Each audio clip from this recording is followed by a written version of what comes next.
అందరికీ నమస్కారం అండి. ఈరోజు పునర్జన్మ అంటే ఏమిటి, అది మన జీవితంపై ఎలా ప్రభావం చూపుతుంది, కర్మ ఎలా పనిచేస్తుంది, కర్మలను ఎలా తగ్గించుకోవచ్చు.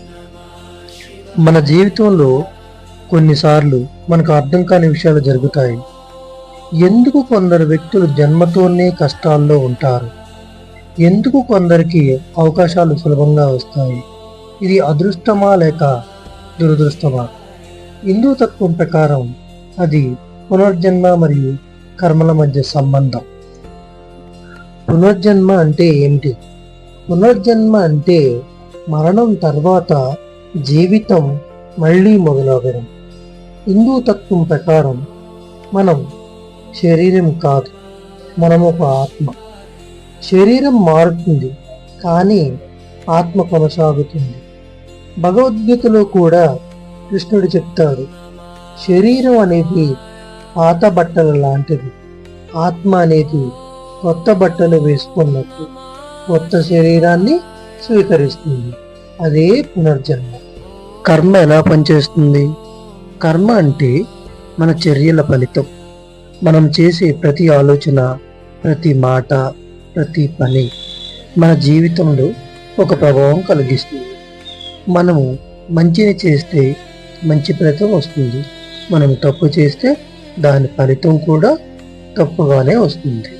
ఇది శిక్ష కాదు, ఇది ప్రకృతి యొక్క సమతుల్యం. పునర్జన్మ మన జీవితంపై ఎలాంటి ప్రభావం చూపుతుంది? మనము ఈ జన్మలో ఎదుర్కొనే కొన్ని పరిస్థితులు మన గత కర్మల ఫలితంగా ఉంటాయి. కొన్ని సంబంధాలు ఎందుకు లోతుగా అనిపిస్తాయి, కొందరు వ్యక్తులతో ఎందుకు వెంటనే ఘర్షణ వస్తుంది, ఇవి చాలాసార్లు మన గత అనుభవాల ప్రభావం. అందుకే హిందూ తత్వం చెబుతుంది, జీవితం ఒక పెద్ద ప్రయాణం. కర్మలను ఎలా తగ్గించుకోవాలి? కర్మలను పూర్తిగా తొలగించడం సులభం కాదు, కానీ దాన్ని తగ్గించుకోవద్దు. శాస్త్రాలు చెప్పిన మార్గాలు ఉన్నాయి. 1. అవగాహనతో జీవించడం.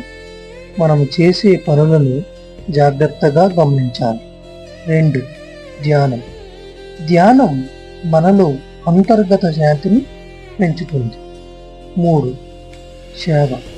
ఇతరులకి సహాయం చేయడం మన మనస్సును శుద్ధి చేస్తుంది. 4. భక్తి. దైవాన్ని స్మరించడం మన అహంకారాన్ని తగ్గిస్తుంది. అసలు మనకు శివతత్వం ఏం చెప్తుంది? శివుడు పరివర్తనకు సంకేతం. అతని 3వ కన్ను అజ్ఞానాన్ని కాల్చే జ్ఞానం. మనం నిజంగా మన తప్పులను గుర్తించినప్పుడు మన జీవితం మారడం మొదలవుతుంది. అక్కడే కర్మచక్రం బలహీనం అవుతుంది. చివరిగా ఒక మాట, పునర్జన్మ భయపడాల్సిన విషయం కాదు, అది ఒక అవకాశం. మనం మరింత అవగాహనతో జీవించడానికి, మరింత మంచిగా మారడానికి ఒక అవకాశం. అందుకే శివతత్వం చెబుతుంది, జ్ఞానం వచ్చినప్పుడు కర్మ కరిగిపోతుంది. ఓం నమః శివాయ.